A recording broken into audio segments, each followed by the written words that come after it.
মুক্তিযোদ্ধার এই বাংলাদেশে আমরা সকল নাগরিক ভোট দেব এবং নিরাপদে ভোট দেব, সহিংসতা মুক্ত অবস্থায় ভোট দেব। সাম্প্রদায়িক সহিংসতা যে চলছে সারা দেশে, কোনো মতেই দেখছি না আমাদের অন্তর্বর্তীকালীন সরকার কোনো দায়িত্ব নিয়ে কাজ করছে। তারা ইলেকশনটাকে, নির্বাচনটাকে কিভাবে নেবেন আমরা বুঝতে পারছি না। আপনারা কি করে গণতন্ত্র প্রতিষ্ঠা করবেন?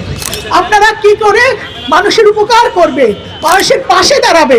নারীকে মানুষ যখন ভাবছেন না, নারী নাগরিক হিসেবে ভাবছেন না, ক্ষোভ দুঃখ কষ্ট নিয়ে এখানে দাঁড়িয়েছি আমরা। না মানুষ, কিন্তু আমাদেরকে এখনো আমাদের মানুষ হিসেবে দেখছে না। সাম্প্রদায়িক সহিংসতা যে চলছে সারা দেশে, প্রকাশ্যে গোপনে তার প্রতিবাদে এবং নারীর প্রতি যে অবমাননাকর বিভিন্ন সময় বক্তব্য দেওয়া হচ্ছে, আমি কয়েকটা বিষয় উল্লেখ করতে চাই।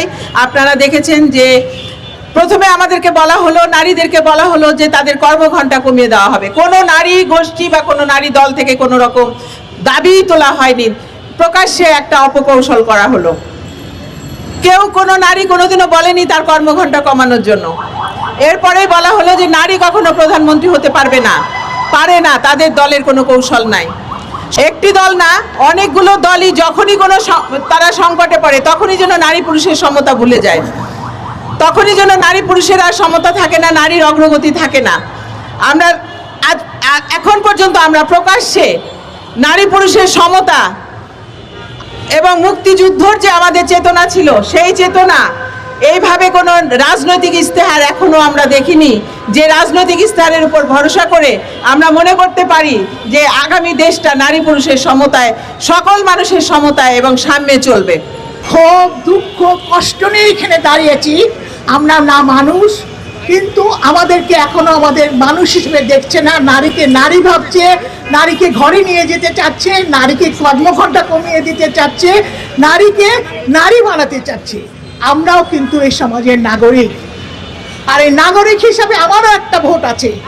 আপনারা নিশ্চয়ই জানেন আমাদের ভোটার সংখ্যায় নারী অর্ধেক নারী যদি পিছিয়ে রাখেন, আপনারা কি করে গণতন্ত্র প্রতিষ্ঠা করবেন?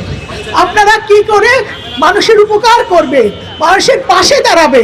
নারীকে মানুষ যখন ভাবছেন না, নারী নাগরিক হিসেবে ভাবছেন না, এই অবস্থা থেকে আমরা মনে করি আমাদের সকলে মিলিতভাবে প্রতিবাদ করা। তো খালি নারী সমাজ না, এখানে যারা পথচারী আছেন, যারা আমাদের সাথে আছে, প্রত্যেককে প্রতিবাদ জানাতে। তার মুক্তিযোদ্ধার এই বাংলাদেশে আমরা সকল নাগরিক ভোট দেব এবং নিরাপদে ভোট দেব, সহিংসতা মুক্ত অবস্থায় ভোট দেব। কিন্তু কোনো মতেই দেখছি না আমাদের অন্তর্বর্তীকালীন সরকার কোনো দায়িত্ব নিয়ে কাজ করছে। আমাদের নির্যাতন হচ্ছে, কোনো রকম মামলা হচ্ছে না। নির্যাতনকারী যারা আছেন তাদের চিহ্নিত করা হচ্ছে, তাদের কোনো বিরুদ্ধে কোনো অ্যাকশন নেওয়া হচ্ছে না। তাহলে কিসের ভোট? কার ভোট? কাদের জন্য ভোট? নাগরিকের জন্য কোন ভোট? নাগরিক কি সেই সুযোগগুলো পাচ্ছে? এই দিকে চিন্তা করুন আপনারা। আমরা আশা করব আমরা এই ভোটটাকে, আমরা চাই একটা গণতান্ত্রিক পরিবেশ দেশে সৃষ্টি হোক এবং ভোট তারিখে নিরঙ্কুশ হোক।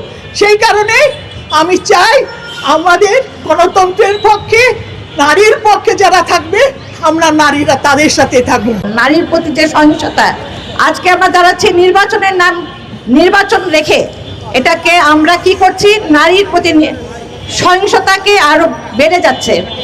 নারী শুধু নারী না, সে একটা মানুষ। আমরা প্রথমত যে বিষয়টাকে নির্বাচন করি, যে বিষয়টাকে আঁকড়ে ধরি, সেটা হচ্ছে আমরা মানুষ। মানুষের পরিচয় হবে পরবর্তীতে পুরুষ নারী। সেখানে আজকে আমাদের নির্বাচনের কথা শুরু হতে না হতেই আমরা শুনেছি যে আমাদের কর্মসূচি, আমাদের যেখানে যে চাকরি করুক, নারীর কর্মসূচি, নারীর ঘন্টা, সেই কর্মঘণ্টা কমিয়ে দিতে হবে। কারণ নারীকে বাসায় আসতে হবে, তাকে শিশু দেখতে হবে, তাকে কাজ করতে হবে। সেটি অবশ্য পুরোটা বলেন নাই মুখে, তবু যিনি বলেছেন তার উদ্দেশ্যে আমার কিছু কথা আছে।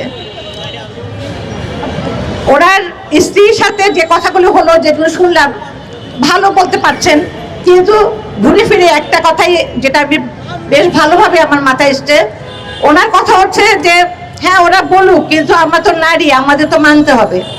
এই যে বিষয়টা, এই বিষয়টা আমাদের বিভিন্ন জায়গায়, আমাদের যারা একটু কম বুঝতে পারছেন, কম শিক্ষা নিয়েছেন বা এভাবে কুক্ষিগত হয়ে আছেন, সংসারে তাদের উপর কিন্তু একটা বিরাট বড় ধরনের অভিশাপ, এবং এই অভিশাপ মানতে মানতে তাদের ভিতরে আমরা কোনো পরিবর্তন দেখতে পেলাম না।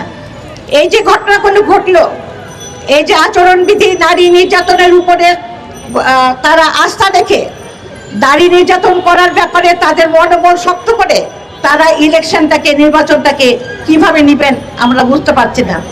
আমাদের কথা হচ্ছে আমরা নারী, আমরা মানুষ, আমরা নারীকে সম্মান করার জন্য, নারী নির্যাতন বন্ধের জন্য বাংলাদেশ মহিলা পরিষদ আর 54 বছর ধরে এই কাজ করে আসছেন। এই নারী নির্যাতনের বিরুদ্ধে দাঁড়ানোর, নারীর যে কোনো সমস্যা দেখার যে কায়দা বা যে সব বিষয়গুলো ছিল, এগুলো সরকারের চাইতে আমাদের সংগঠনই বেশি করছে।